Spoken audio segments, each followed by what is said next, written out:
Hi everyone, I'm Lara Nercessian and welcome to Boss in Heels, where it is my job to tease out the habits, mindset, careers and stories of inspirational women.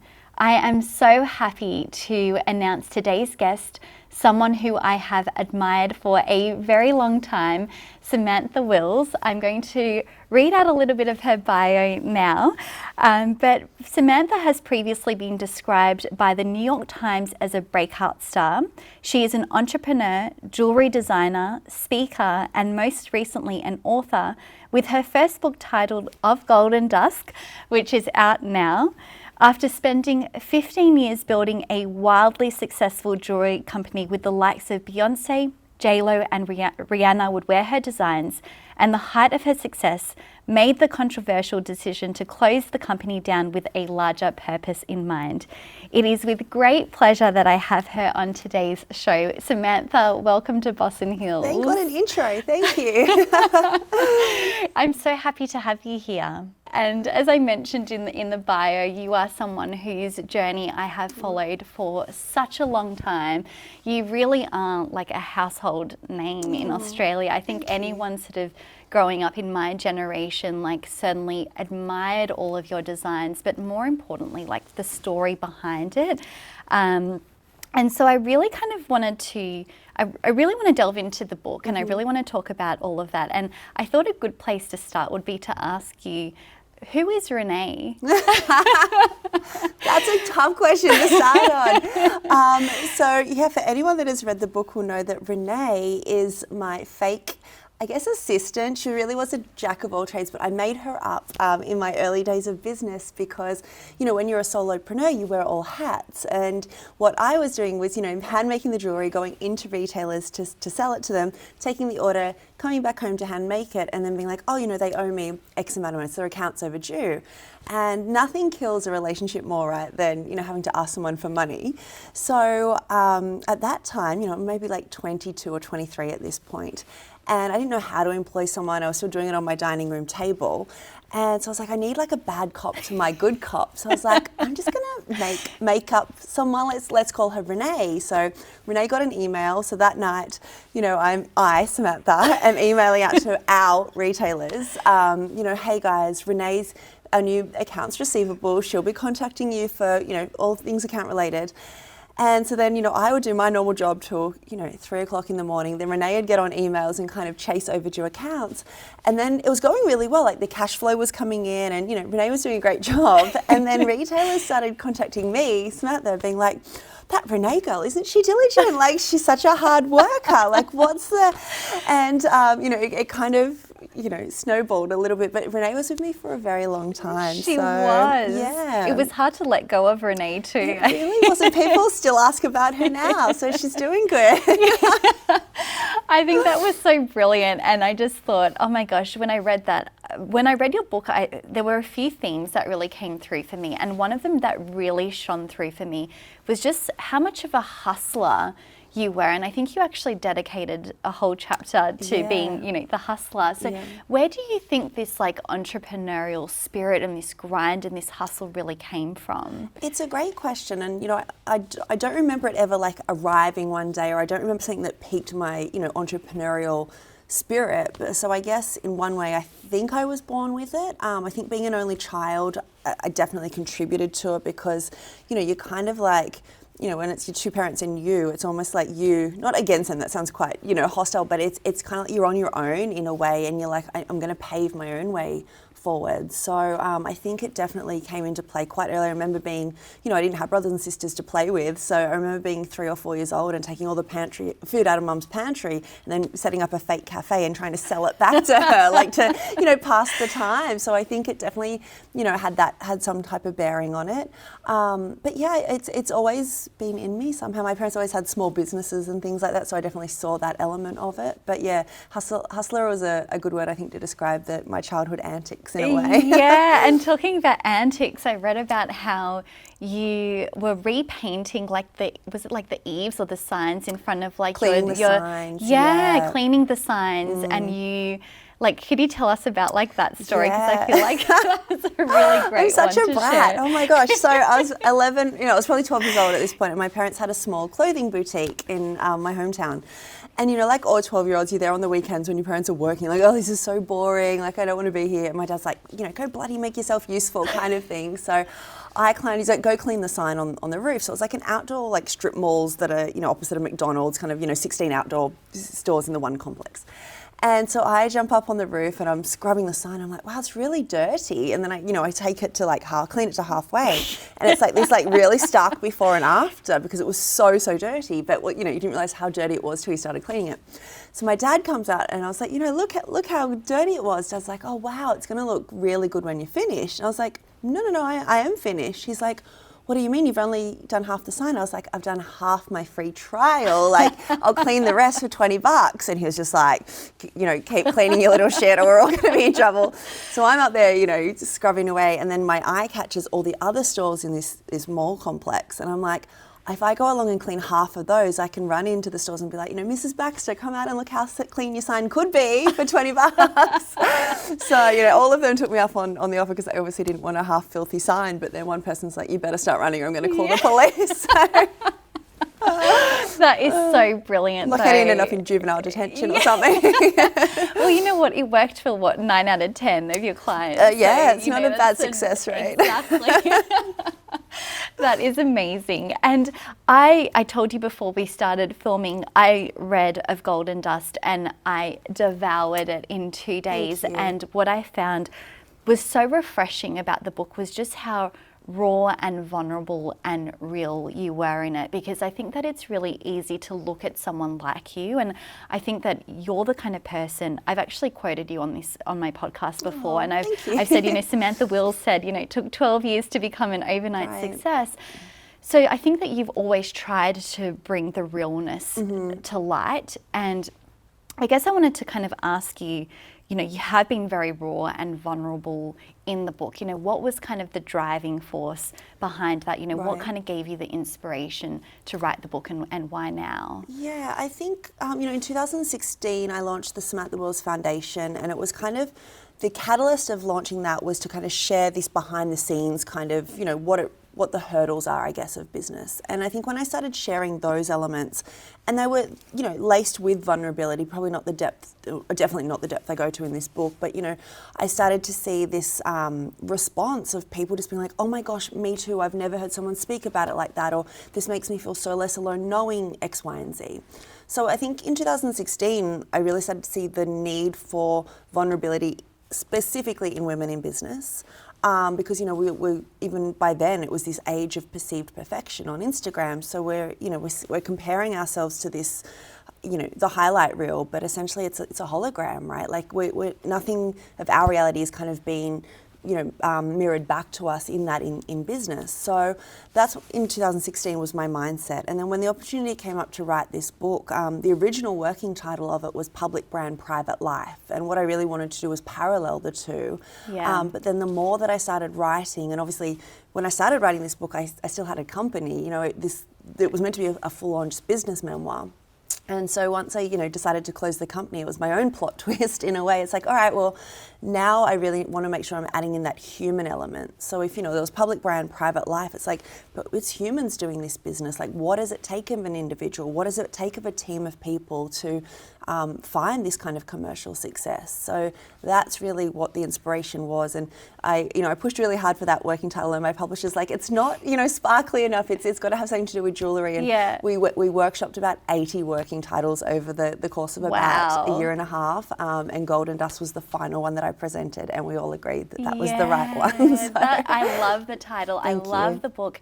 And as I was reading it, one thought that came to me was, how did you actually go about the process of writing the book? Because the amount of detail that you go into and all of these, personal experiences, business experiences going back years and years and years, how do you actually recall that detail? Or did you keep journals, throughout the years? It's a great, and a few people have brought it up, which it wasn't intentional. Like, I don't know, I just remember things I remember the feeling behind it. And I think if you can tap back into a feeling a lot of things come flooding back then, and a lot of details that you might have not remembered on the surface start to return. I definitely don't keep a lot of, I write in journals, but I don't keep a steadfast journal.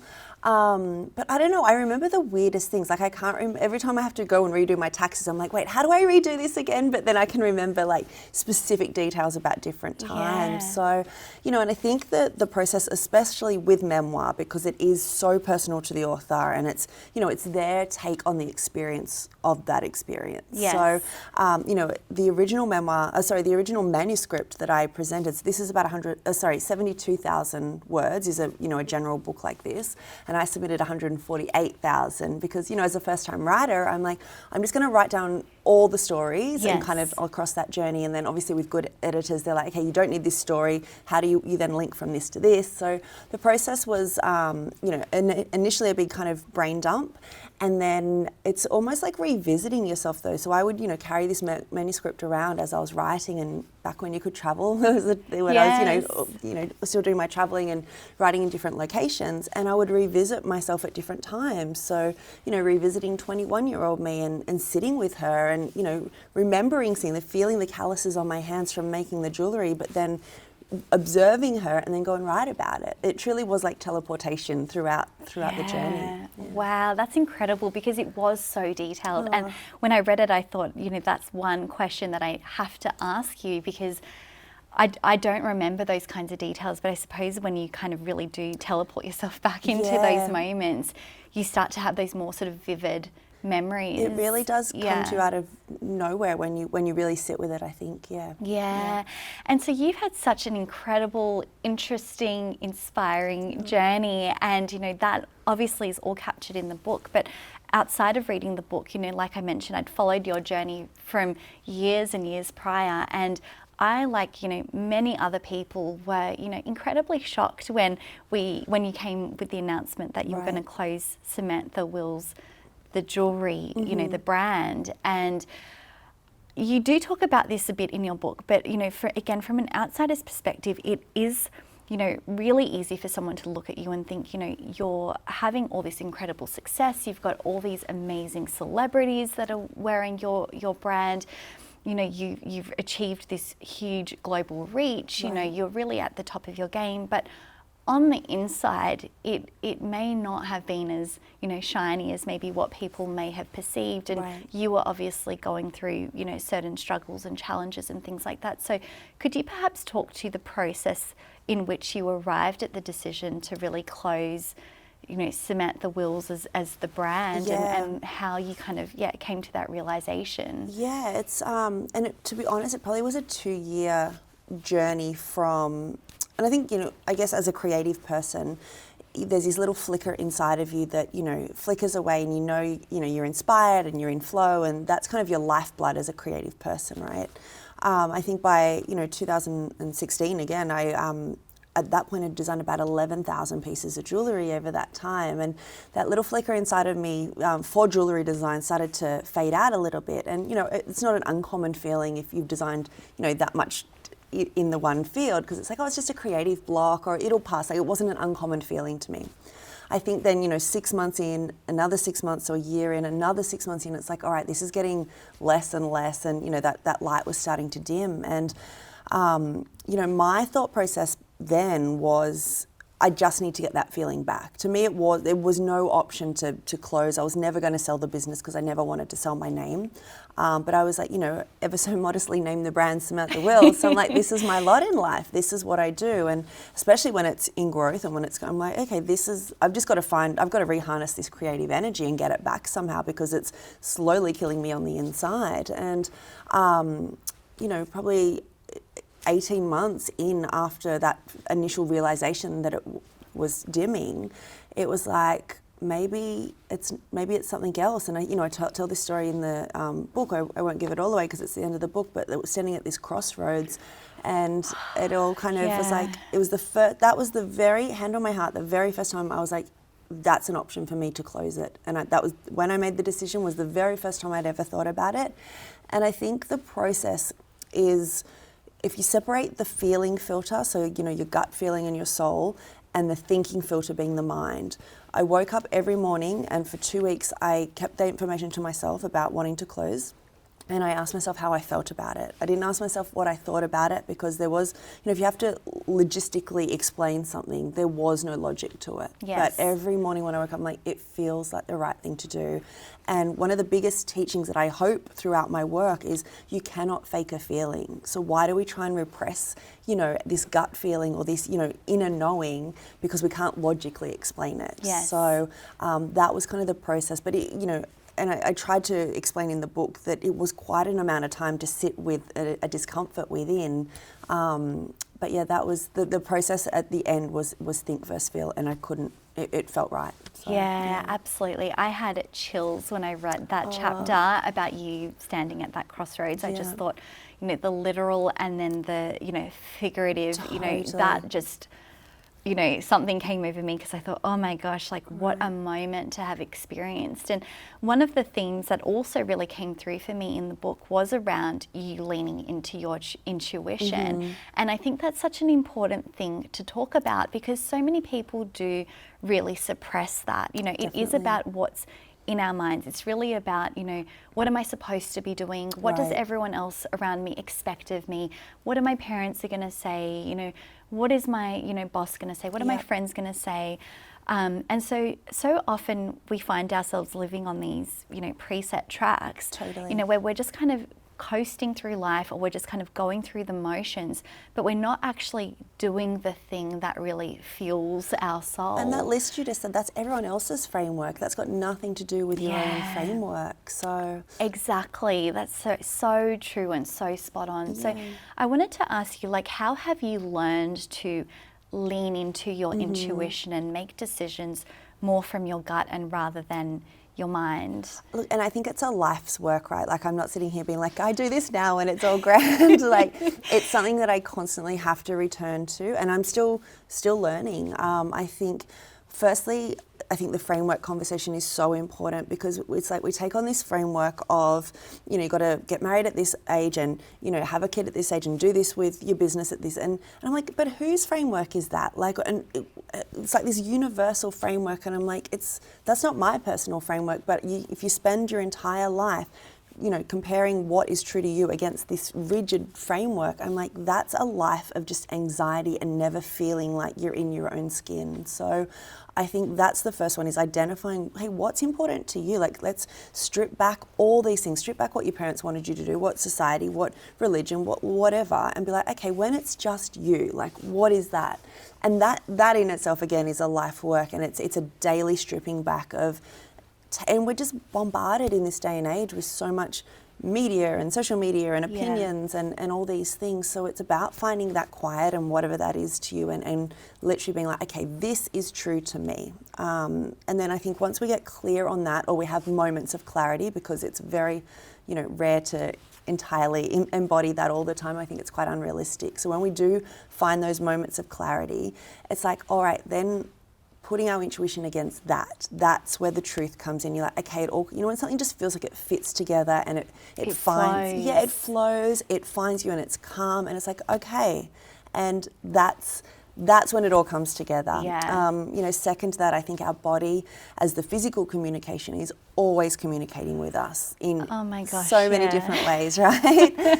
And, the word intuition is not new to us. We've known what it means from a child, but for some reason, if we can't logically explain something, we try and suppress it in a way, because that's what society has taught us. So, completely. Yes. Yeah, there's such a difference between the intellectual understanding of something versus fully embodying what that actually means and applying it in your own life. Definitely. Because theoretically, we might know a whole bunch of, stuff that we're supposed to do, and yes, I know that's good for me, and yes, I know I should get, a certain amount of hours per sleep per night, but are you actually practicing and embodying those things? And I think that's the key differentiation. Definitely, and your body is always telling, she tells you when she's tired, she tells you when she's hungry, she has a gut feeling as a communication. You get goosebumps for a reason. There is all these actual physical communication signs that are happening. So, and it's a lot of work. I don't say this dismissively, it's a lot of work to be able to, and think of all the stuff you have to shed to really get back to that. It's a whole lot. There's so much unlearning to be done. That's exactly right. Yeah, because I think that so long we're, going through life and we're just kind of building on what we think we're supposed to do and, going down a certain path. But then there's something to be said about actually stripping that down and getting back down to the core, of who we really are. Definitely. And asking ourselves why. Like International Women's Day this year, the topic being choose to challenge. And that goes for all aspects, like choose to challenge ourselves as well. Like why we, repeat certain things in our lives, and is that actually what we want to be doing? Absolutely. Like, is that going to be serving you? And if you are, repeating those same cycles, like you said, stop and ask yourself why. Like, I think that's such a powerful thing. Practice to get into the habit of doing. Are there any particular practices that you've used to become, more, whether it's, silencing your mind and learning to feel more, like, is it meditation or, what does that kind of process or practices look like for you? Yeah, I definitely, I wish I could sit here and say that I meditate for an hour every day, but I would be lying to you and I don't want to do that. I think that a lot of the time it's just taking a moment, like, and listening. Like, I think we race through life, we always put ourselves and our health and our body's communication to the back burner, or it's like, when I'm not so busy, I'll get to that. Yes. But it's all within here that's trying to communicate. So really noticing, and you can look back on times where you're like, oh, I knew, and I don't know why I didn't do it because I knew, and then you choose something else. So bringing our awareness at a very base level to what that communication is. And also just being aware that, when we're on Instagram, for example, like when I'm on Instagram, I know it's bad for me. I can feel myself just continually like trying to get to the bottom of the scroll, like there is a bottom to it. There's not. It's a bottomless pit, and it's designed like a poker machine, which is really dangerous. So I think, noticing when you're on there and being the adult to step in, because, when kids are on screen time, the adult's like, it's time now. It's like, you're the adult in this though. So it's like, enough screen time, Samantha. But, noticing that you usually go into a compare and despair, and that hinders every part of your intuition. So it's like all these things that are kind of yelling at you in different ways, be the adult and just, take some time to cut off from that. And I use that same analogy with imposter syndrome as well. I'm like, for so long I tried to beat imposter syndrome, and in my experience, and the further I get through my career, the more convinced I am that it doesn't go away. And so I'm like, all right, if you're here, how are we going to coexist here? So my entire thing now is like, I see you, I hear you. Just give me 10 minutes to sit down with Lara and do this interview. Give me 10 minutes to do this. And so all you need is that break in the clouds to just start something. So when we talk about intuition, I'm like, just cut the circuit breaker of the noise and just give it 5 minutes and see where it leads. Oh, that is so powerful, and I'm so glad that you brought up the whole thing around imposter syndrome, because that is such a real thing that, so many of us experience. We all have these fears about, and I think especially for women as well, it's really difficult for women in business, like, who do I think I am, what am I doing? I've gone through my fair share of that, even with, my podcast and, coming out with Boss in Heels and all of these kinds of things that I'm doing now. There was so much fear and so much work that I had to do in order to be able to actually do the thing that I know deep down I should be doing. And the work is to just start it. The work, like, then you've got the work to do it. Like, it's a lot of burden to put on ourselves. It is, and I think it's such a shame when you see people really suppress their true calling and their true purpose in life because they're simply too afraid to step out, or they think, who am I to do this? I'm not good enough. I'm not worthy enough, all of these kinds of thoughts. And I feel like you kind of bringing up imposter syndrome in your book, and again now, it is so real and refreshing, because it's like, someone looking at you thinks, oh my gosh, Samantha's got her whole life together, look at her incredible empire that she's built. But, even someone as successful as you, has these thoughts or, has these fears. Imposter syndrome has no prejudice, truly. There's two quotes that I really like that I've read together where it's like, Jodie Foster was receiving the Oscar and she's like, this, I thought they made a mistake. This must have been for Meryl Streep. They gave it to me by mistake. And then the next quote I have there is Meryl Streep being like, I don't know why anyone wants to come and see me in a movie. Like, I can't act anyway. So I'm like, oh my God, like if Meryl Streep has it, It's every single person has it. And I think that's another powerful thing to go back to when you're in conversation with imposter syndrome. And like you said, I actually give it a persona in my book. It has its own character. I love that you did that. But it's so prevalent. Yes. And so I just make the bold assumption that everyone has got it. Yes. And also it's, I like to do a role reversal as well. I'm like, I would never let anyone speak to my best friend the way that imposter syndrome and I are in conversation. So I'm like, why do I let imposter syndrome speak to me that way? So kind of, separating it out, separating fact from fiction, because when you're in conversation with imposter syndrome, it's a very quick spiral to the bottom of the pit. But I'm like, all imposter syndrome is a really good fiction storyteller. So it's like we have to then jump in and be like, hang on a second, like, show me the proof. Where is the proof in that? And there is none. Yes, So I know. That's such a powerful way of phrasing it, and a really good way of being able to actually step back and actually differentiate yourself from that. Like, that thought is actually not me. So giving it a different persona and giving it a name, I think is a really useful strategy. Yeah, it's like you can sit over there for a moment because I'll come back to you in a second. But it's just, I don't know, and everyone has got it. And we're so worried about what other people think, but I'm like, no one thinks anything because we're all just like, we're quite selfish beings, right? Because I'm like, what are they all going to think? I'm like, no one's thinking about you. Like, it doesn't matter. Like, just get on with it kind of thing. Everyone's too busy thinking about themselves. Truly, it is the truth. Yeah, it's so true. Yeah. So true. And so talk to me about the process of you then sort of relocating back from New York to Sydney, because you did an astronomical number of flights between Sydney and New York. The flight crew, knew you by name. You were the very familiar guest at the airport lounges. And so what was that really like for you to sort of, because that's quite a big move, to sort of pack up a life that you'd spent, was it 10 years? 10 years there, yeah. And I was back and forth for pretty much 9 of those years, every 6 weeks, New York, 10 days, Sydney, consistently. And just become, we're such a creatures of habit, it just becomes what it is. And once I realised the amount, like it was 3 months entirely, if I back to the flights, it was 3 months entirely on an aircraft. And I was like, that's just not, That's a lot of life on a plane. It's a lot of life with your feet not on the ground. Yeah. So, I didn't want to do that travel so much anymore. This was kind of before I'd closed the company, and I explained that in the book, that thought process. But, the book was meant to come out in March 2020. So, and obviously the world changed around that time. So we actually pushed it back a year because we wanted to tour the book. And then what that allowed me to do was put that end bit about my health journey and endometriosis in there, because I had my operation in the January 2020. So it allowed me to do that.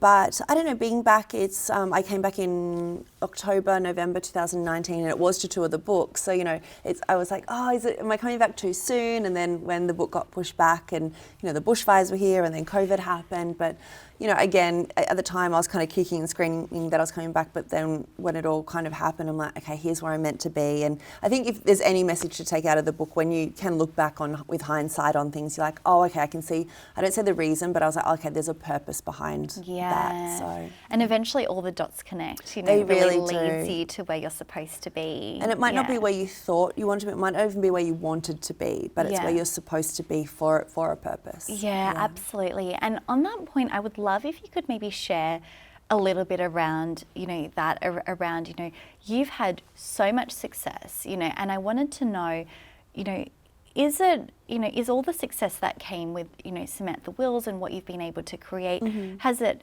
met your expectation? Has it exceeded your expectation? Yeah, that's a really good question. I think success for me has changed over time. So I think what it was when I first started my business was probably a lot more surface level, where it might have been like, when we get product in a certain magazine, or when we get a certain celebrity wearing it, and and that kind of progresses throughout. I think in the entrepreneurial DNA is this notion of chase, what's next? Okay, we've got that, what are we doing next? Which is great on a fuel front, because that's what keeps us moving forward. What then happens though, if you're not, it's just a hamster wheel, because you're like, all right, well, what's next? And it just keeps going around and around. And, that's a double-edged sword, because it's what fuels you, but it also what burns you out as well. So I I think having the opportunity to write this book, even I was sitting back looking at what we'd achieved, and it was a really nice way to revisit that, because I think for so long I just, kept moving forward really quickly to chase the next thing. So yeah, it's very surreal to me of the heights that we reach, the Sex and the Cities and the Taylor Swifts and the Beyoncés, and those stories are just wow to me. To me, success now is more, I make no secret that I do deal with anxiety at times, and I'm like, to me, success now is longer stints without experiencing anxiety, or it's about doing creative projects that don't necessarily need a commercial outcome for everything that I touch, because it's a different framework around what that means. So yeah, absolutely. No, I can completely see that. You kind of different periods of your life almost like demand, different versions of you, and maybe your requirements change, your preferences change, even your purpose could change, Absolutely. Throughout that period. And it should, I think. Yeah, it's like a constant evolving, moving part. Like, I don't think that it necessarily ever stands still. So it makes sense that your definition of success has changed over time as well. And you mentioned talking about anxiety, and it's something that you do kind of bring to light. And I think it's so wonderful that you do that, because it's something that so many people experience, and I don't think that enough people are really talking about it. So could you perhaps share like any particular practices or strategies that you've used that have really helped you to be able to sort of increase those periods of time that you're not feeling that level of anxiety? I think it's more when I can feel, I call it a flare-up, like it's a medical disease, because it is, but it's not a tangible one that you can touch. But when I have an anxiety flare-up, I just kind of have to pod down and go to ground a little bit. And that might be cancelling social engagements, it might be, pulling back from work a little bit, and just kind of like survival mode in a way, but in the most nurturing way. And I think, especially as women, we don't want to disappoint people, or we think we've got to keep all these balls juggling in the air. But there's a really good analogy I read the other day where it's like, we think all these balls that we're juggling are glass, but I was like, no, some of them are plastic. So it's like the plastic ones you can afford to drop, and like it really doesn't matter. But I love that. The glass ones is the health and managing, whether you've got children or whatever those glass ones are that can't be dropped. It's like, go back to just focusing on those. You don't have to juggle 1,000 of them, and they're not all glass. So, exactly. No, I think that's a really great way of phrasing it. And talking about some of these practices and things like that, because I know that my viewers and my listeners, they love details, and I particularly love talking about things like morning routines and practices and things like that. So I'd love if you could maybe share a little bit about, what does that look like for you? When you wake up, and I'm sure maybe no 2 days are the same, but are there any particular things in your morning or in the evening that you absolutely must do? And what does that process look like for you? They're not must-dos. I think anything that I'm a must-do, it almost is a repellent to me if it's like, you have to do this. And I know a lot of people work very well with those frameworks. For me, I feel much more calm when I can show up to something because I want to. And that to me is, I wish I could sit there and do an hour's meditation and yoga, but it's just not me. So I'm like, even if I can take 5 minutes when I wake up just as a moment and just be like, whatever I can give in that day to just stop, take a few deep breaths, and just give gratitude for the day, no matter what that holds, is a really powerful practice to me, and it's so achievable. And like I said, I have a workshop that I have online that I created called Creative Space, and in it there's this concept where I'm like, just show up for 900 seconds. Like, you can do anything for 900 seconds, which is 15 minutes, right? So I'm like, you just need, as I said before, that window of opening. And if you can show up for mindfulness for 5 minutes, 15 minutes, whatever it is, and it feels good, just stay a little bit longer. If it doesn't, you did it, and then keep on with your day. But I think taking these like restrictions off ourselves to, we always feel like we're failing at enough things. I'm like, just do whatever you can do, and just put the tiniest break in the clouds around it. And if it's good, stay. If it's not, keep moving on. Yeah, I love that. And in terms of, because I know when you were in New York, you started getting into things like Soul Cycle and all of those kinds of things. Like, are there any particular, workouts or, things like that you like to maintain now? Yeah, I mean, the Soul Cycle equivalent here that I do is at Shelter, which is a, beat-based spin class, which I love. And that's a form of meditation, right? Like, it doesn't have to be this, traditional sit on a pillow meditation. Like, whatever gets you into that flow state that, where your mind is still active, but you can receive receive new ideas and calmness. So definitely SoulCycle for me is one. I live in Bondi, so definitely jumping in the ocean is so beautiful. Is a really simple one. But yeah, I'm just about like dialing it all down a little bit and whatever that is to the individual. Yeah, I love that. Just whatever works for you. Yeah. And I have a few questions before we kind of dive into our rapid fire round. And one of the questions that I wanted to ask you is kind of looking back and reflecting on, you know, all of these experiences that you've had that you shared so vulnerably in your book. You know, what do you think is kind of like the biggest lesson or biggest lessons that you've really kind of taken away from, you know, these experiences that you've had? Oh, I think it goes back to framework again. I think for so long, you know, I compared what I was doing to other people or, you know, in whatever capacity. And I'm like, there's just no point in it because they're probably comparing themselves to someone else as well. So, you know, going back to what your framework is and getting really clear on that.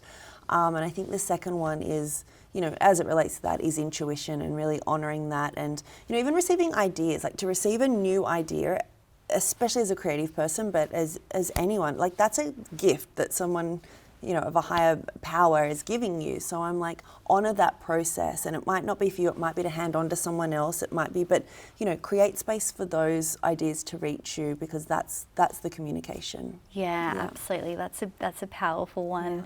And I wanted to ask you as well, you know, for someone who's looking to perhaps, you know, follow in your footsteps or, you know, to any sort of young, budding, you know, entrepreneurs, you know, what would be some of the biggest advice that you could perhaps share with those people? Oh, I think, you know, it's hard. I think going into it knowing that it's going to be hard. I think so often on Instagram we see, you know, these like live your best life, like hustle, you know, the grind kind of thing. And I'm like, that's all well and good on a great day. But I'm like, some days it's really tough. And I was like, let's just give permission for people to know that and to be okay with that. And it's, you know, quit as many times as you need to, but show up one more kind of thing. So it's I think just putting a reality around that journey rather than being like, you know, here's the glamour and here's, you know, it's all great. So one, it's going to be hard.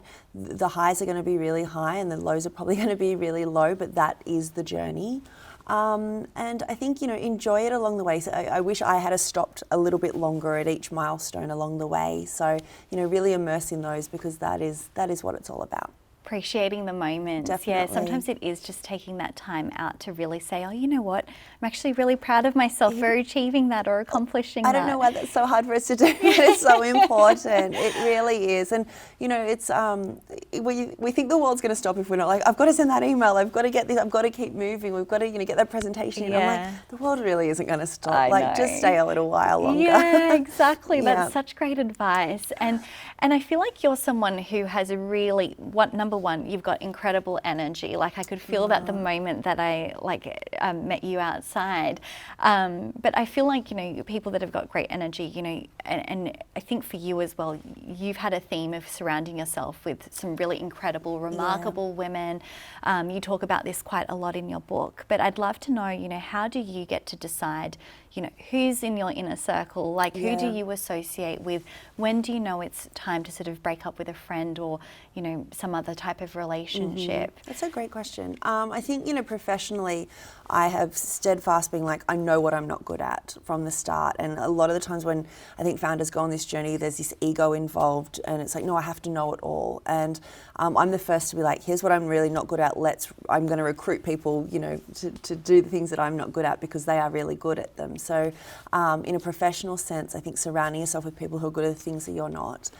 In a personal sense, I think we all, you know, we read each other's energy first and foremost. It's the first, you know, first language kind of communication. Yeah. So being really aware of, you know, when you're around someone, do they top your energy up? Do they keep it at neutral? Do they deplete it? And if they deplete it, then that's a decision that, you know, when you're ready, you have to. Otherwise, it's, you know, it's just going to drain you dry. And it's not to say people can't change and energy will, you know, flow and, you know, it's ups and downs. And sometimes people are in a personal position where they can't give energy because, you know, for whatever personal circumstance they're in. So that's right. You know, I think treating energy like a communication tool and really understanding how that resonates with you and honouring that rather than pushing through till you're completely empty. Yeah, absolutely. That's such great advice. And I feel like that is something that you do really well, because it really came through in the book as well, all of these different chapters that you've had, surrounding yourself with these, you know, incredible women that were there to kind of like lift you up and play these different roles in your life, you know, whether it was Freya or, you know, anyone else, Annalise, I think, all of these women that just played these like different roles in your life, but you were really in your corner. Definitely. And I think, you know, people do cross our paths like this all the time. Like it's like when, you know, the student is ready, the teacher will appear. The teacher isn't always this like holier than thou mentor. It comes in the form of those that cross your path. It comes in the form of experience and heartbreak, and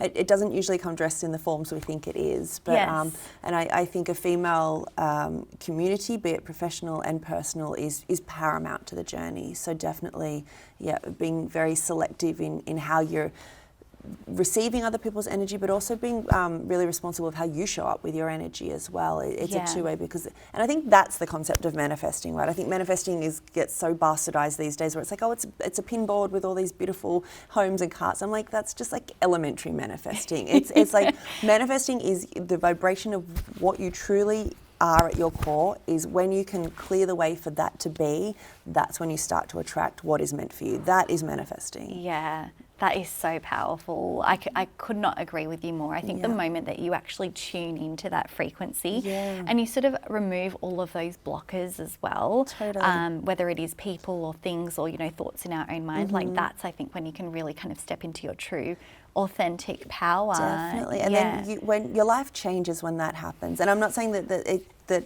you know, once you step into it, it's maintaining, and, you know, there's going to be down days and all these things, but once you've hit that vibration, you know it. Yeah, I could not agree with you more. And I have one final question before we jump into our rapid fire round, and it is around sort of purpose and legacy, because, you know, you've created the Samantha Wills Foundation. You're doing some incredible work around that. You also talk about, you know, jewellery that we wear now being, you know, jewellery for the mind, which I loved, by the way. Tom like Waits quote, I just got goosebumps when I read that, because I thought, oh my gosh, that's so powerful. So I kind of wanted to ask you around like that purpose piece, but also like around, you know, out of all of the things that you do, because you've done so many incredible things, you know, what is it that you really want to be remembered for the most? I think it's about making others feel at home in their own skin. And I guess in my case, it is that entrepreneurial journey. You know, and the book isn't just a business memoir. I think people that don't have a business will find things in there as well. So it relates to both. But just allowing people to feel calmness in finding their own framework, I think, and then finding calmness in that. And because, you know, it's awful to go through life and periods of life where it's just this, like, feel like you're rubbing against something that's not meant for you, but you're almost there, but it's not there kind of thing. So I hope that my sharings allow people to find calmness in their own framework, and to be okay that their journey might not look like what they thought it was, or like someone else's, and finding the calmness in that. That is beautiful. That's such a powerful mission and purpose to have, and I think that you're already doing that. Oh, you really are in the work. Thank you. You absolutely are. And I do want to jump into our rapid fire round, which is what I ask all of my. This makes me very nervous. Rapid fires. Okay, I'm ready. It can just be whatever answer comes to your mind. And the first question I wanted to ask you is, what is one piece of advice that you would give to your 20-year-old self? I think, like, stop worrying about what everyone else thinks, because everyone else isn't thinking about you. Like, just march to the beat of your own drum a little more. I love that. Question 2, what is one thing that you've gotten better at saying no to? I think more as social, you know, I used to try and always show up and just please everyone. And now, as I said before, with anxiety, sometimes I'm like, I just don't have it in me. Whereas before I'd just try and push through and inevitably like hit a really bad wall on the other side. And now I'm like, hey guys, like, and really honest with it, being like, you know, I'm not in a good place with anxiety. It's, you know, nothing to worry about, but I'm going to have to cancel this Saturday. And they're like, no problem, let us know what we can do to help you. Like, you think that everyone's going to be angry, but I'm like, no, people just want to help and they want the best for you. I think when you're honest as well, 1000%. Right? Because it's like, we don't have to make all of these excuses that, you know, someone's house burned down, or, you know, the dog ate my homework. Totally. Whatever it was. It's like the web of lies that we weave. Exactly. just saying honestly, like, I'm just not feeling up to it. Like, that's so liberating. And people are like, they're probably like us, oh great, we're not up to it too. So yeah, honesty, who knew? Honesty is the best sets policy. you free. Oh my gosh, yes. Question 3 is, what is the best investment that you've ever made? I think learning more about my intuition, like I actually study it as a topic, and I read a lot by Carolyn Mass, who's a spiritual teacher who is complete no bullshit, but like really dives into that internal world. So yeah, spending time reading from masters of intuition, I think is a good investment. Amazing. I'm going to have to look into that one. Yeah, it's a good one. Yeah. Question 4 is, what is one motto, quote, or saying that you live by? I think it has to be the universe only ever has 3 answers for us. Yes, not right now, or I have something better in store for you. Yeah, I love that. It's such a great way to live. I love that. And question 5 is, what habit, routine, or ritual has most positively impacted your life? Oh, do you know what? It's changed over time, but I think throughout COVID and specifically the lockdowns, like it allowed me to get back to creativity and, find those hobbies again. And I think for 15 years, like jewellery was my hobby. Making jewellery was my hobby, and then I commercialised it, which is amazing and what I wanted to do. But I never replaced that hobby along the way. And I think, as a creative person, if you don't have that creative outlet that's just to be, it's a really stifling way. So yeah, I did paint by numbers, I did like adult colouring in flower things, and just getting back to those basics. So rediscovering that was really lovely. Yeah, that's incredible. I love that. And Samantha, where are the best places for people to follow you, connect with you, and buy a copy of your book, and also keep up to date with what's happening with the foundation as well? Yeah, so we're just about to relaunch samanthawills.com, which will be the home of the foundation, and we've got a new masterclass and creative workshops on there, which is probably launching in the next few weeks. And then the book is available at all major retailers and where all good books are sold. And there's still signed copies, I think, at booktopia.com.au.